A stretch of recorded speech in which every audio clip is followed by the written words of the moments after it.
প্রখ্যাত সাহিত্যিক প্রভাত কুমার মুখোপাধ্যায়ের ছোট গল্প আদরিনী। পাড়ার নগেন ডাক্তার ও জুনিয়র উকিল কুঞ্জবিহারী বাবু বিকালে পান চিবাইতে চিবাইতে, হাতে ছড়ি দুলাইতে দুলাইতে জয়রাম মুক্তারের নিকট আসিয়া বলিলেন, মুখুজ্জে মশাই, পীরগঞ্জের বাবুদের বাড়ি থেকে আমরা নিমন্ত্রণ পেয়েছি। এই সোমবার দিন মেজবাবুর মেয়ের বিয়ে। শুনেছি নাকি ভারী ধুমধাম হবে। বেনারস থেকে বাই আসছে, কলকাতা থেকে খেমটা আসছে। আপনি নিমন্ত্রণ পেয়েছেন কি? মুক্তার মহাশয় তাহার বৈঠকখানার বারান্দায় বেঞ্চিতে বসিয়া হুঁকা নামাইয়া ধরিয়া একটু উত্তেজিত স্বরে বলিলেন, কিরকম? আমি নিমন্ত্রণ পাবো না কিরকম? জানো, আমি আজ 20 বছর ধরে তাদের এস্টেটের বাঁধা মুক্তার। আমাকে বাদ দিয়ে তারা তোমাদের নিমন্ত্রণ করবে, এটি কি সম্ভব মনে করো? জয়রাম মুখোপাধ্যায়কে ইহারা বেশ চিনিতেন, সকলেই চিনে। অতি অল্প কারণে তাহার তীব্র অভিমান উপস্থিত হয়, অথচ হৃদয়খানি স্নেহে বন্ধু বাৎসল্যে কুসুমের মতো কোমল। ইহা যে তাহার সঙ্গে কিছুদিনও ব্যবহার করিয়াছে সেই জানিয়াছে। উকিলবাবু তাড়াতাড়ি বলিলেন, না না, সে কথা নয়, সে কথা নয়। আপনি ডাক করলেন মুখুজ্জে মশাই, আমরা কি সেভাবে বলেছি? এই জেলার মধ্যে এমন কে বিষয় লোক আছে যে আপনার কাছে উপকৃত নয়, আপনার খাতির না করে? আমাদের জিজ্ঞাসা করার তাৎপর্য এই ছিল যে আপনি সেদিন পীরগঞ্জে যাবেন কি? মুখোপাধ্যায় নরম হইলেন, বলিলেন, ভাইরা বসো বলিয়া সম্মুখস্থ আর একখানি বেঞ্চ দেখাইয়া দিলেন। উভয়ে উপবেশন করিলে বলিলেন, পীরগঞ্জে গিয়ে নিমন্ত্রণ রক্ষা করা আমার পক্ষে একটু কঠিন বটে। সোম মঙ্গল দুটো দিন কাছারি কামাই হয়, অথচ না গেলে তারা ভারী মনে দুঃখিত হবে। তোমরা যাচ্ছ? নগেন্দ্রবাবু বলিলেন, যাবার তো খুবই ইচ্ছে, কিন্তু অতদূর যাওয়া তো সোজা নয়। ঘোড়ার গাড়ির পথ নেই। গরুর গাড়ি করে যেতে হলে যেতে 2 দিন, আসতে 2 দিন। পালকি করে যাওয়া, সেও জোগাড় হওয়া মুশকিল। আমরা দুজনে তাই পরামর্শ করলাম, যাই মুখুজ্জে মহাশয়কে গিয়ে জিজ্ঞাসা করি। তিনি যদি যান, নিশ্চয়ই রাজবাড়ি থেকে একটা হাতি টাতি আনিয়ে নেবেন। এখন আমরা দুজনেও তাঁর সঙ্গে হাতিতে দিব্যি আরামে যেতে পারবো। মুক্তার মহাশয় স্মিত মুখে বলিলেন, এই কথা? তার জন্য আর ভাবনা কি ভাই? মহারাজ নরেশচন্দ্র তো আমার আজকালের মক্কেল নন। ওর বাপের আমল থেকে আমি ওদের মুক্তার। আমি কাল সকালেই রাজবাড়িতে চিঠি লিখে পাঠাচ্ছি, সন্ধ্যা নাগাদ হাতি এসে যাবে। এখন কুঞ্জবাবু বলিলেন, দেখলে হে ডাক্তার, আমি তো বলেছিলাম, অত ভাবছো কেন? মুখুজ্জে মহাশয়ের কাছে গেলেই একটা উপায় হয়ে যাবে। তা মুখুজ্জে মশাই, আপনাকেও কিন্তু আমাদের সঙ্গে যেতে হবে, না গেলে ছাড়ছি নে। যাবো বই কি ভায়া, আমিও যাব। তবে আমার তো ভাই খ্যামটা শোনবার বয়স নেই। তোমরা শুনো, আমি মাথায় এক পাগ বেঁধে একটি হেলো হুকু হাতে করে লোকজনের অভ্যর্থনা করব। কে খেলে কে না খেলে দেখব, তদারক করে বেড়াবো। আর তোমরা বসে শুনবে, পেয়ালা মুছে ভরতে, কেমন? বলিয়া মুখোপাধ্যায় মহাশয় হা হা করিয়া হাসিতে লাগিলেন। দ্বিতীয় পরিচ্ছেদ। পরদিন রবিবার। এদিন প্রভাতে আহ্নিক পূজাটা মুখুজ্জে মহাশয় একটু ঘটা করিয়াই করিতেন। বেলা 9টার সময় পূজা সমাপন করিয়া জলযোগান্তে বৈঠকখানায় আসিয়া বসিলেন। অনেকগুলি মক্কেল উপস্থিত ছিল, তাহাদের সহিত কথাবার্তা কহিতে লাগিলেন। হঠাৎ সেই হাতির কথা মনে পড়িয়া গেল। তখন কাগজ কলম লইয়া, চশমাটি পড়িয়া প্রবল প্রতাপান্বিত শীল সিংহ মহারাজ শ্রী নরেশচন্দ্র রায় চৌধুরী বাহাদুর আশ্রিত জনপ্রতিপালকেশু পাঠ লিখিয়া 2-3 দিনের জন্য একটি সুশীল ও সুবোধ হস্তি প্রার্থনা করিয়া পত্র লিখিলেন। পূর্বেও আবশ্যক হইলে তিনি কতবার এই রূপে মহারাজের হস্তি আনাইয়া লইয়াছেন। একজন ভৃত্যকে ডাকিয়া পত্রখানি লইয়া যাইতে আজ্ঞা দিয়া মুক্তার মহাশয় আবার মক্কেলগণের সহিত কথোপকথনে প্রবৃত্ত হইলেন। শ্রীযুক্ত জয়রাম মুখোপাধ্যায়ের বয়স এখন 50 পার হইয়াছে। মানুষটি লম্বা ছাদের, রংটি আরেকটু পরিষ্কার হইলেই গৌরবর্ণ বলা যাইতে পারিত। গোঁফগুলি মোটা মোটা, কাঁচায় পাকায় মিশ্রিত, মাথার সম্মুখভাগে টাক আছে, চক্ষু দুইটি বড় বড়, ভাষা ভাষা। তাহার হৃদয়ের কোমলতা যেন হৃদয় ছাপাইয়া ওই চক্ষু দুইটি দিয়া উছলিয়া পড়িতে। ইহার আদিবাস যশোহর জেলায়। এখানে যখন প্রথম মোক্তারি করিতে আসেন তখন এদিকে রেল খোলে নাই। পদ্মা পার হইয়া কতক নৌকা পথে, কতক গরুর গাড়িতে, কতক পদব্রজে আসিতে হইয়াছিল। সঙ্গে কেবলমাত্র একটি ক্যাম্বিসের ব্যাগ এবং একটি পিতলের ঘটি ছিল। সহায় সম্পত্তি কিছুই ছিল না। মাসিক 13 শিকায় একটি বাসা ভাড়া লইয়া নিজ হাতে রাঁধিয়া খাইয়া মোক্তারি ব্যবসা আরম্ভ করিয়া দেন।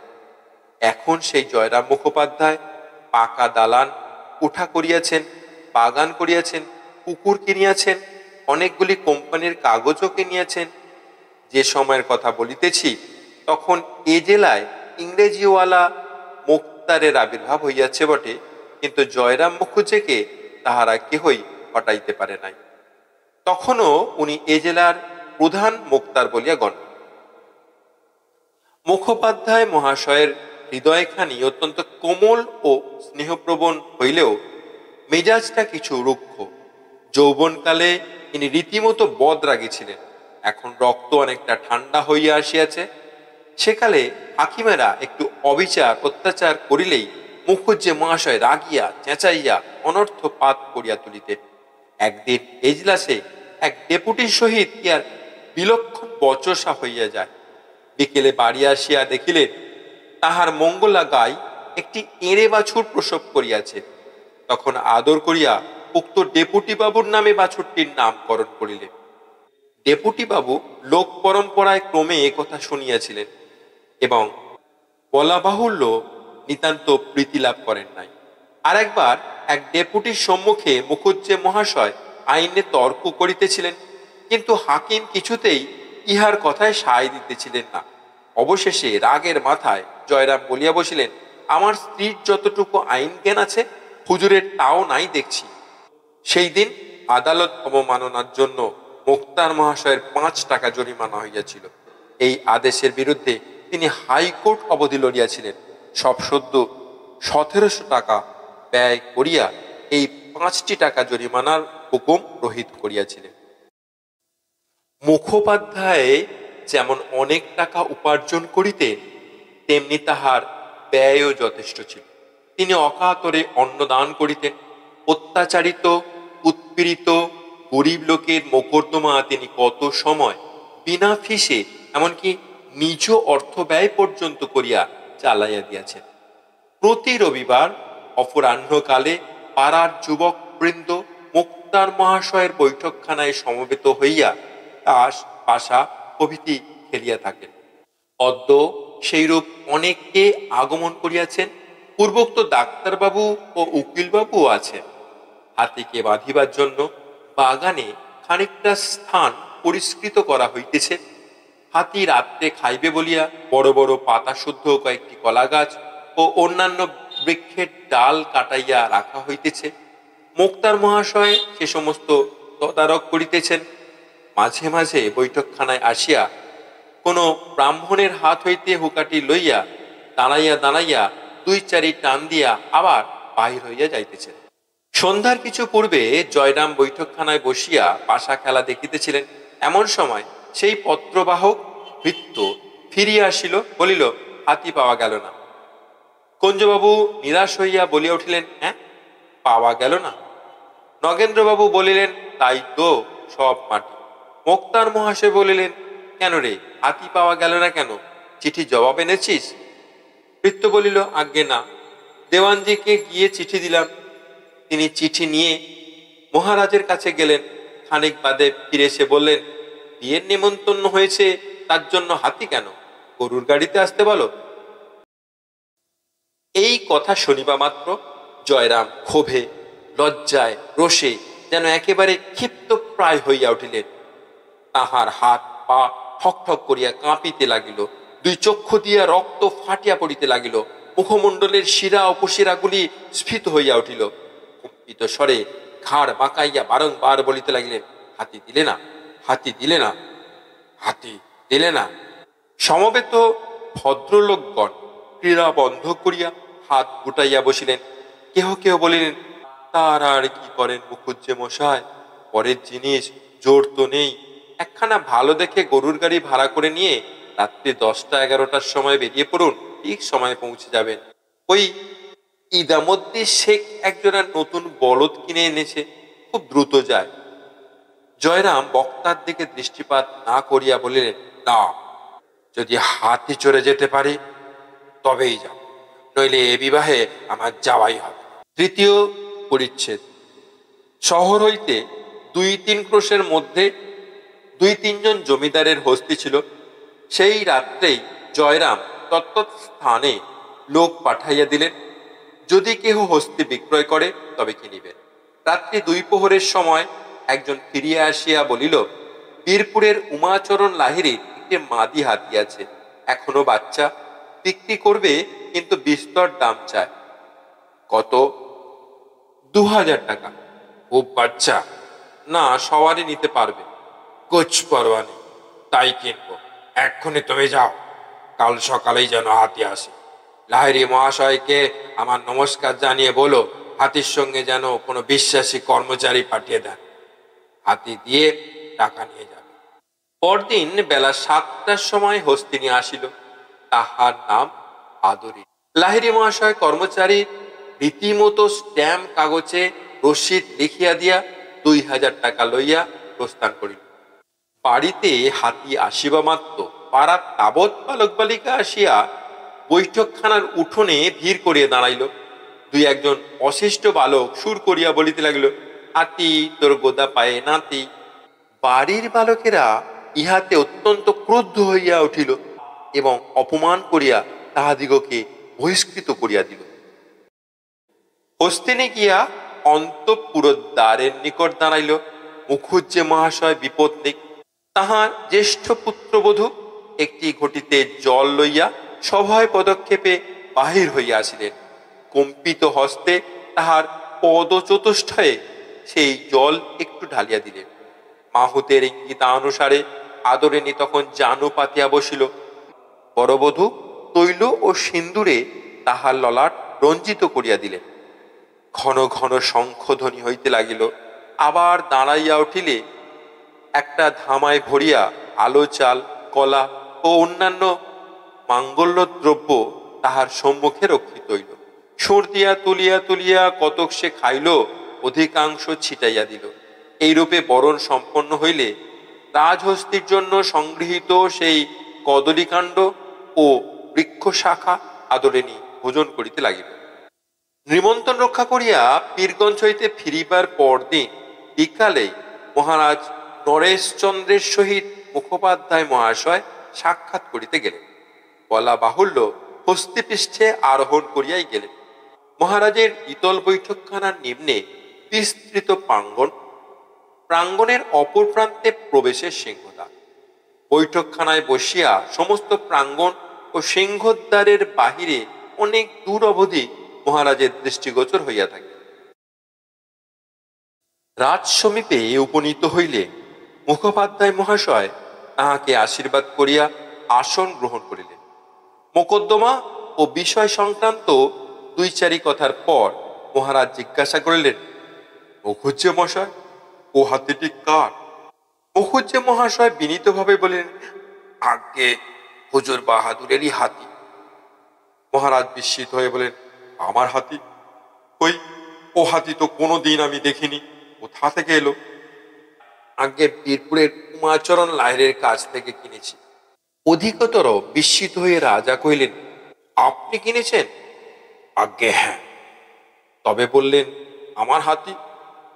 বিনয় কিংবা শ্লেষসূচক ঠিক বোঝা গেল না। একটু মৃদু হাস্য করিয়া জয়রাম বললেন, যখন হুজুর বাহাদুরের দ্বারাই প্রতিপালিত হচ্ছে, আমি যখন আপনার, তখন ও হাতে আপনার বই আর কার? সন্ধ্যার পর গৃহে ফিরিয়া বৈঠকখানায় বসিয়া সমবেত বন্ধুমণ্ডলীর নিকট মুখোপাধ্যায় এই কাহিনী সবিস্তারে বিস্তৃত করিলেন। হৃদয় হইতে সমস্ত ক্ষোভ ও লজ্জা আজ তাহার মুছিয়া গেল। কয়েকদিন পরে আজ তাহার সুনিদ্রা হইল। চতুর্থ পরিচ্ছেদ। উল্লিখিত ঘটনার পর সুদীর্ঘ 5টি বৎসর অতীত হইয়াছে। এই 5 বৎসরে মোক্তার মহাশয়ের অবস্থার অনেক পরিবর্তন হইয়াছে। নতুন নিয়মে পাশ করা শিক্ষিত মোক্তারে জেলা কোর্ট ভরিয়া গিয়াছে। শিথিল নিয়মের আইন ব্যবসায়ীর আজ কদর নাই। ক্রমে ক্রমে মুখোপাধ্যায় মহাশয়ের আয় কমিতে লাগিল। পূর্বে যত উপার্জন করিতেন এখন তাহার অর্ধেকও হয় কিনা সন্দেহ। অথচ ব্যয় প্রতি বৎসর বর্ধিত হইতেছে। তাহার 3টি পুত্র, প্রথম 2টি মূর্খ, বংশবৃদ্ধি ছাড়া আর কোনো কর্ম করিবার যোগ্য নয়। কনিষ্ঠ পুত্র কলিকাতায় পড়িতেছে, সে কালক্রমে মানুষ হয়, এই মাত্র ভরসা।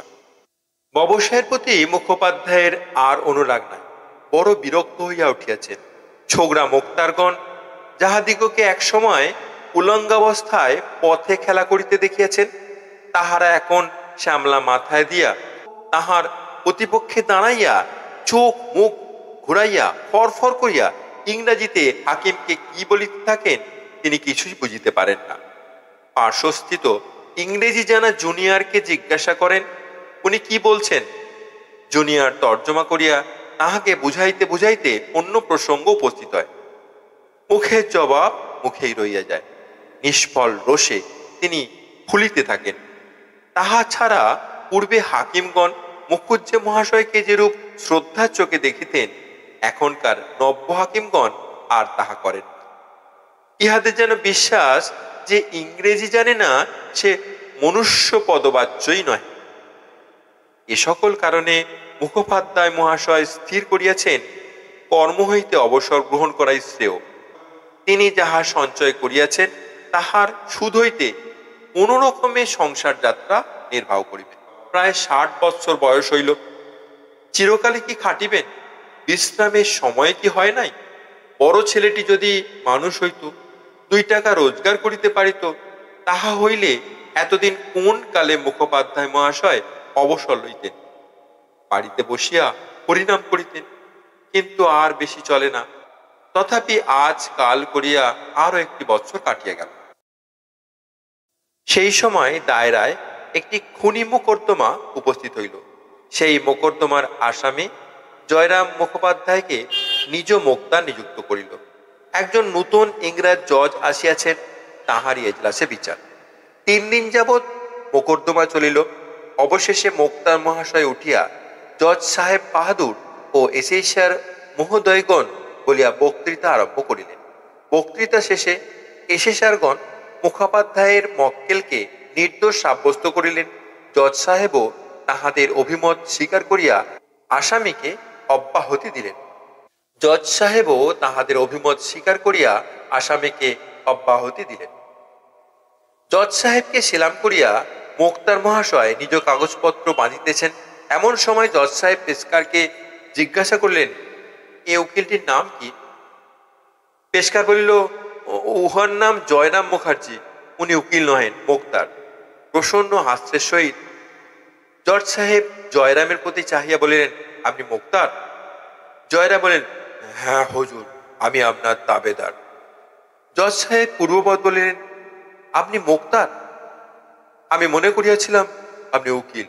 যেরূপ দক্ষতার সহিত আপনি মোকদ্দমা চালাইয়াছেন, আমি ভাবিয়াছিলাম আপনি এখানকার একজন ভালো উকিল। এই কথাগুলি শুনিয়া মুখোপাধ্যায়ের সেই ডাগর চক্ষু 2টি জলে পূর্ণ হইয়া গেল। হাত 2টি জোর করিয়া কম্পিত কণ্ঠে বলিলেন, না হুজুর, আমি উকিল নহি, আমি একজন মোক্তার মাত্র, তাও সেকালে শিথিল নিয়মের একজন মূর্খ মোক্তা। আমি ইংরাজি জানি না হুজুর। আপনি আজ আমার যে প্রশংসা করলেন, আমি জীবনের শেষ অবধি তাহা বলিতে পারিব না। এই বুড়া ব্রাহ্মণ আশীর্বাদ করিতেছেন হুজুর হাইকোর্টের জজ হউন। বলিয়া ঝুঁকিয়া সেলাম করিয়া মোক্তার মহাশয় এজলাস হইতে বাহির হইয়াছিলেন। ইহার পর আর তিনি কাছারি যান নাই। পঞ্চম পরিচ্ছেদ। ব্যবসা ছাড়িয়া কায়িক ক্লেশে মুখোপাধ্যায়ের সংসার চলিতে লাগিল। ব্যয় যে পরিমাণে সংকোচ করিবেন ভাবিয়াছিলেন, তাহা শত চেষ্টাতেও হইয়া ওঠে না। সুদে সংকুলান হয় না, মূলধনে হাত পড়িতে লাগিল, কোম্পানির কাগজের সংখ্যা কমিতে লাগিল। একদিন প্রভাতে মোক্তার মহাশয় বৈঠকখানায় বসিয়া নিজের অবস্থার বিষয়ে চিন্তা করিতেছেন। এমন সময় মাহুত আদরিণীকে লইয়া নদীতে স্নান করাইতে গেল। অনেকদিন হইতে লোকে ইহাকে বলিতেছিল, হাতিটি আর কেন, ওকে বিক্রি করে ফেলুন, মাসে 30-40 টাকা বেঁচে যাবে। কিন্তু মুখুজ্জে মহাশয় উত্তর করিয়া থাকেন, তার যে বলো না, তোমার ওই ছেলে পিলে নাতিপুতিদের খাওয়াতে অনেক টাকা ব্যয় হয়ে যাচ্ছে, ওদের একে একে বিক্রি করে ফেলো। এরূপ উক্তির পর আর কথা চলে না। হাতিটিকে দেখিয়া মুখোপাধ্যায়ের মনে হইল, ইহাকে যদি মধ্যে মধ্যে ভাড়া দেওয়া যায়, তাহা হইলে তো কিঞ্চিত অর্থাগম হইতে পারে। তখনই কাগজ কলম লইয়া নিম্নলিখিত বিজ্ঞাপনটি মুসাবিদা করিলেন। হস্তি ভাড়ার বিজ্ঞাপন। বিবাহের শোভাযাত্রা, দূর দূরান্তে গমনাগমন প্রভৃতি কার্যের জন্য নিম্ন স্বাক্ষরকারীর আদরিণী নাম্নী হস্তিনী ভাড়া দেওয়া হইবে।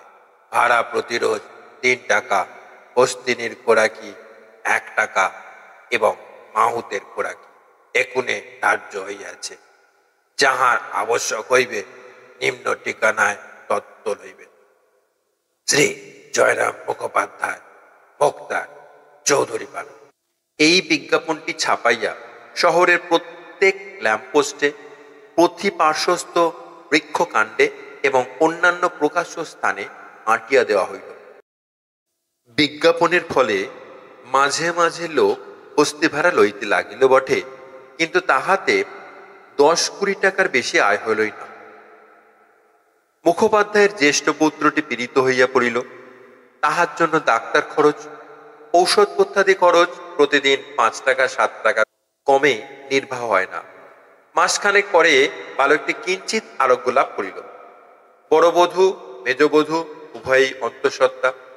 কয়েক মাস পরেই আর 2টি জীবের অন্ন সংস্থান করিতে হইবে। এদিকে জ্যেষ্ঠা পৌত্রী কল্যাণী 12 বর্ষে পদার্পণ করিয়াছে। দেখিতে দেখিতে যেরূপ ডাগর হইয়া উঠিতেছে, শীঘ্রই তাহার বিবাহ না দিলে নয়। নানা স্থান হইতে তাহার সম্বন্ধ আসিতেছে বটে, কিন্তু ঘর বর মনের মতো হয় না। যদি ঘর বর মনের মতো হইল, তবে তাহাদের খাঁই শুনিয়া চক্ষু স্থির হইয়া যায়। কন্যার পিতা এ সম্বন্ধে একেবারে নির্লিপ্ত। সে নেশা ভাঙ করিয়া, তাস পাশা খেলিয়া, ফুলুট বাজাইয়া বেড়াইতেছে। যত দায় এই 60 বছরের বুড়োরই ঘাড়ে। অবশেষে এক স্থানে বিবাহ স্থির হইল। পাত্রটি রাজশাহী কলেজে এমএ পড়িতেছে, খাইবার পরিবার সংস্থানও আছে। তাহারা 2000 টাকা চাহে, নিজেদের খরচ 500, 2500 টাকা হলেই বিবাহটি হয়। কোম্পানির কাগজের বান্ডিল দিন দিন ক্ষীণ হইতেছে, তাহা হইতে 2500 বাহির করা বড়ই কষ্টকর হইয়া দাঁড়াইল। আর শুধু তো একটি নহে, আরো নাতনিরা রহিয়াছে, তাহাদের বেলায় কি উপায় হইবে?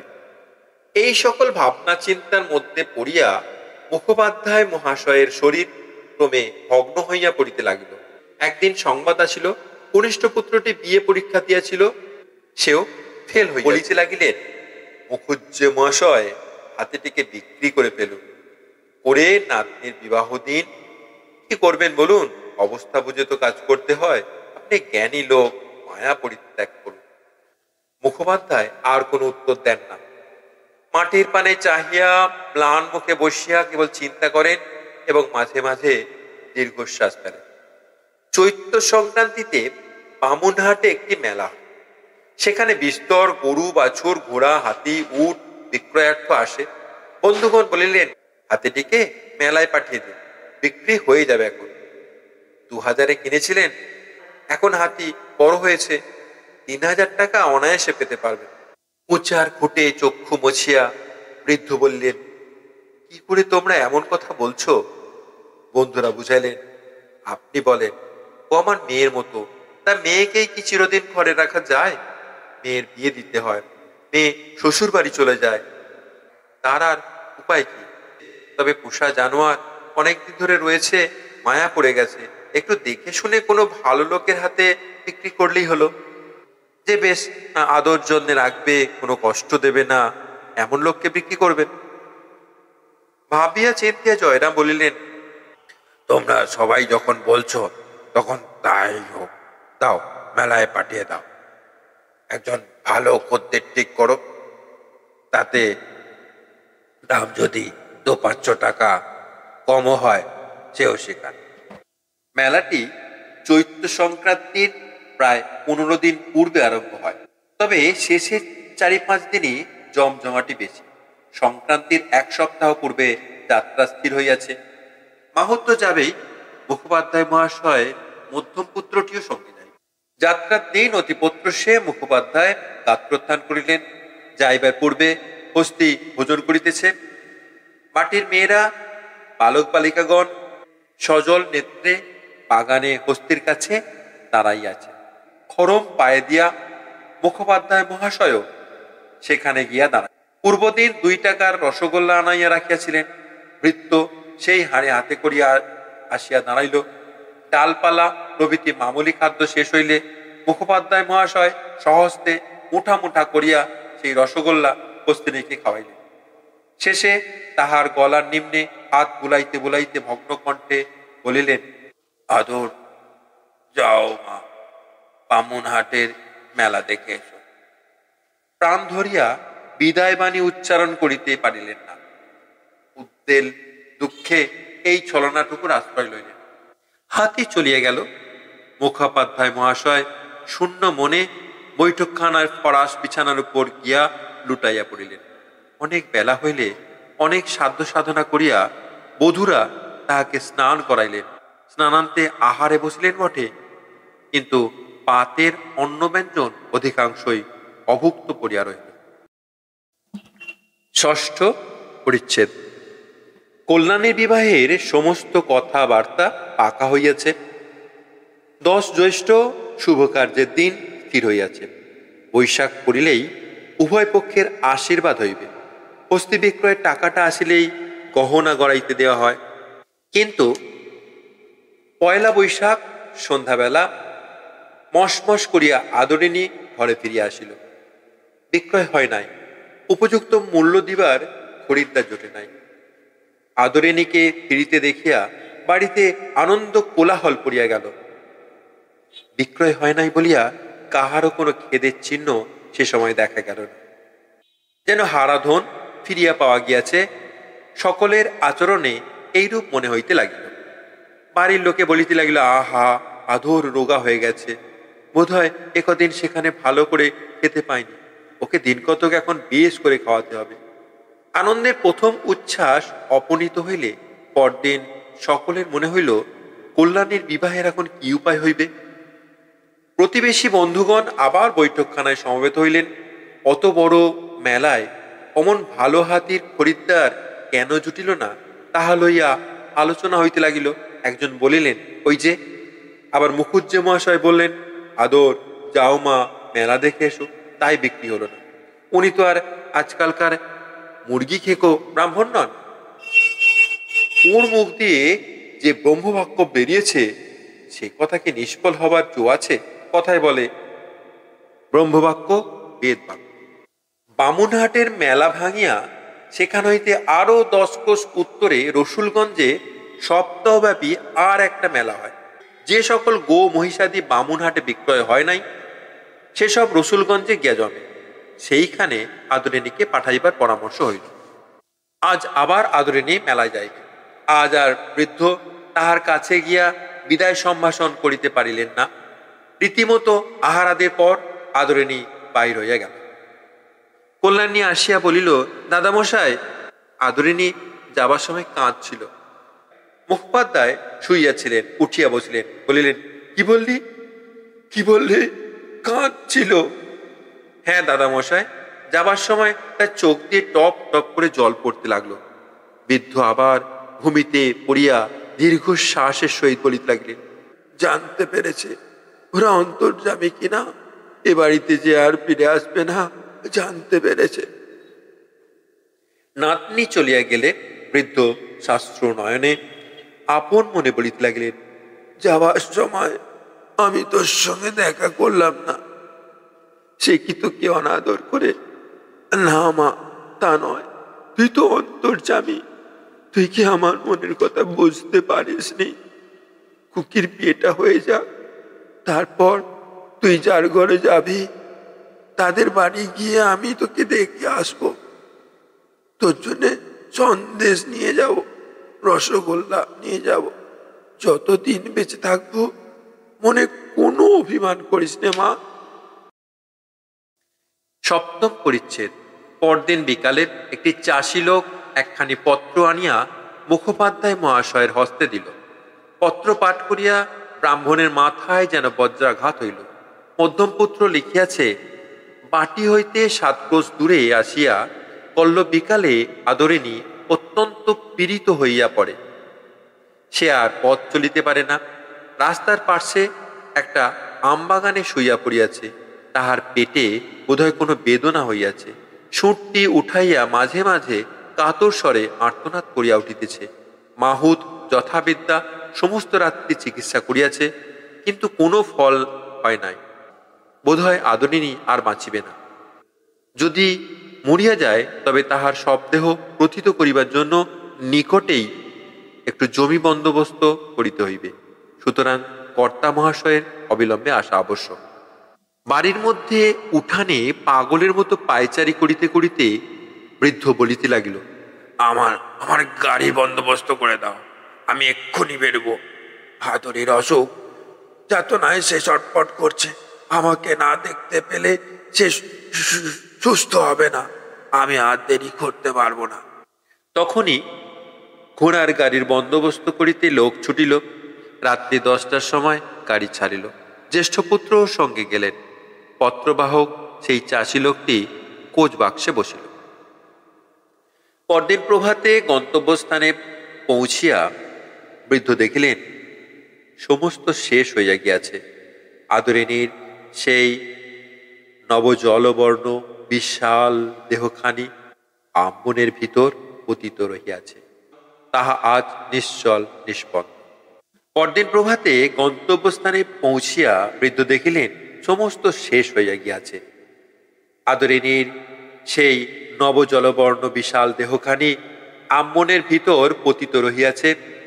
তাহা আজ নিশ্চল নিষ্পন্ন।